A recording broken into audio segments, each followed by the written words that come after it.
Bienvenidos a un nuevo vídeo. En este caso vamos a hablar de fuerzas al nivel de tercero de ESO.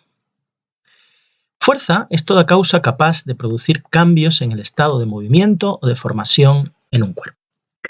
Las fuerzas pueden tener efectos estáticos, es decir, deformaciones, como aquí, o efectos dinámicos, es decir, cambian el estado de reposo o movimiento de un cuerpo. Un velero con la fuerza del viento que avanza en el mar. La unidad de fuerza en el sistema internacional es el Newton y la fuerza se puede medir con un dinamómetro. El dinamómetro es un dispositivo que dentro tiene un resorte y está basado en la ley de Hooke que veremos ahora.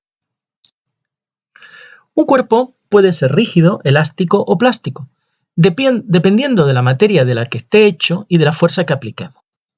Así, los cuerpos rígidos no se deforman cuando ejercemos una fuerza. Los cuerpos elásticos se deforman cuando ejercemos la fuerza, pero vuelven a su posición original cuando ésta cesa.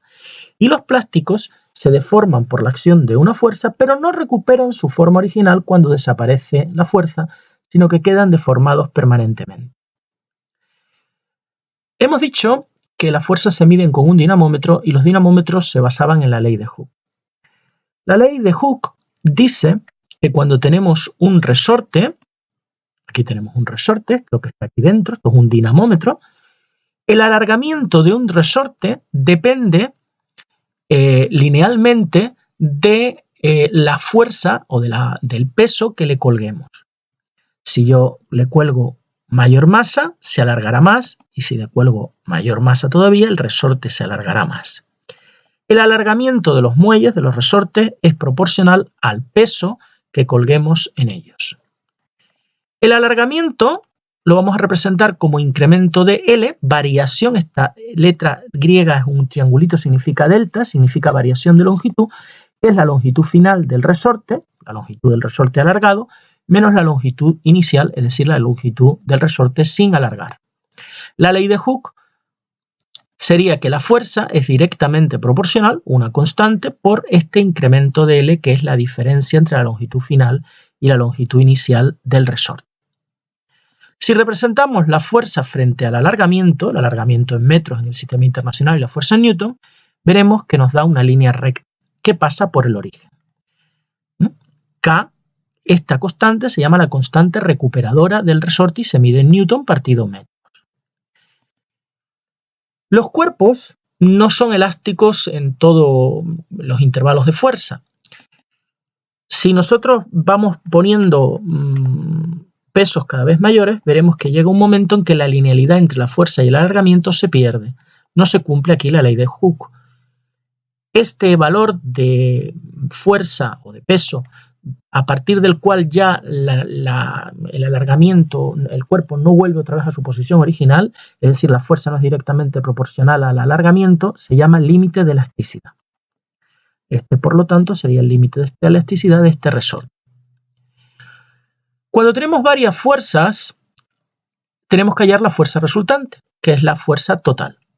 Si las fuerzas son concurrentes, es decir, si son aquellas que las direcciones se cortan en algún punto, si tienen la misma dirección y sentido, por ejemplo en este caso, simplemente se sumarían y sería una fuerza hacia la derecha de 6 más 5, que serían 11 newton.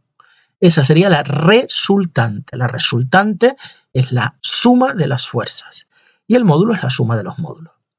Si tienen la misma dirección pero sentidos opuestos, las fuerzas se restan. Misma dirección, pero sentidos opuestos. Una hacia la izquierda de 6 newton y otra hacia la derecha de 4 newton, pues sería, como tiro con más fuerza hacia la izquierda, pues la fuerza estaría hacia la izquierda, pero sería de 6 menos 4, que sería de 2 newton. Esa sería la resultante hacia la izquierda. Si las fuerzas tienen distinta dirección, para sumarlas se usa la regla del paralelogramo.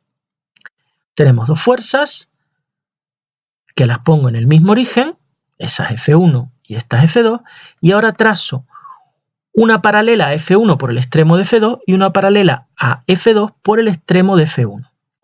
Y se me genera un paralelogramo. Pues bien, la diagonal de ese paralelogramo será la resultante, es decir, la suma de F1 más F2. Y esta regla se llama regla del paralelogramo. Aquí tenemos una F1,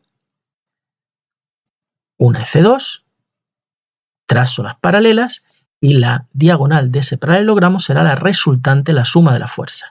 Cuando hay más de dos fuerzas, es más útil la regla del polígono o regla de la poligonal, que se basa también en la regla del paralelogramo.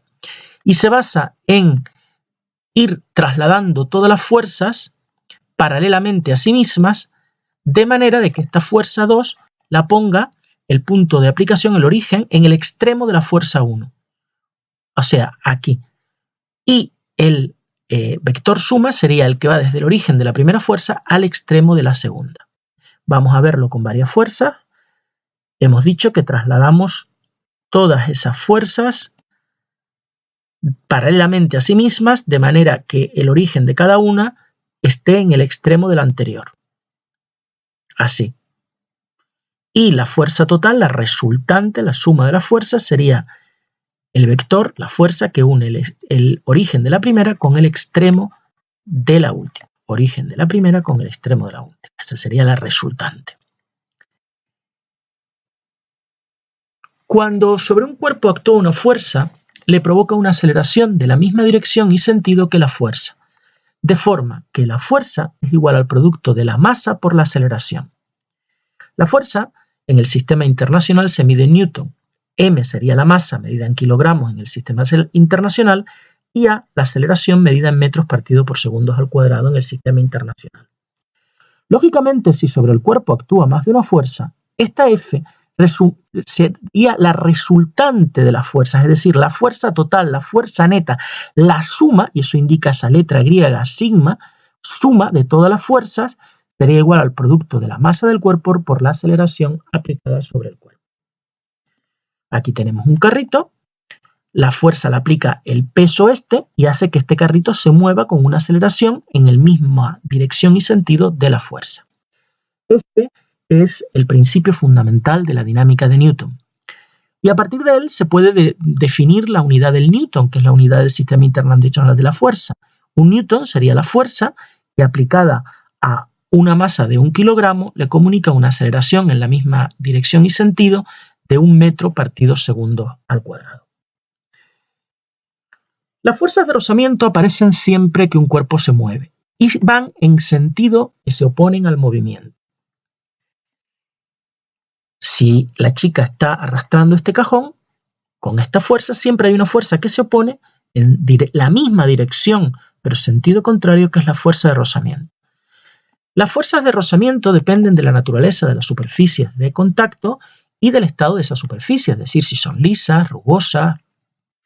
Las fuerzas de rozamiento tienen efectos positivos y negativos. Por ejemplo, cuando un coche con los neumáticos rozan sobre el suelo. Los efectos positivos hacen que la fricción de las llantas con la carretera permite controlar al vehículo. Cuando hay poco rozamiento, como en el caso de que hay hielo o empieza a llover, el pavimento se moja, pues las ruedas deslizan con facilidad y es fácil que perdamos el control del vehículo. Pero también tienen efectos negativos.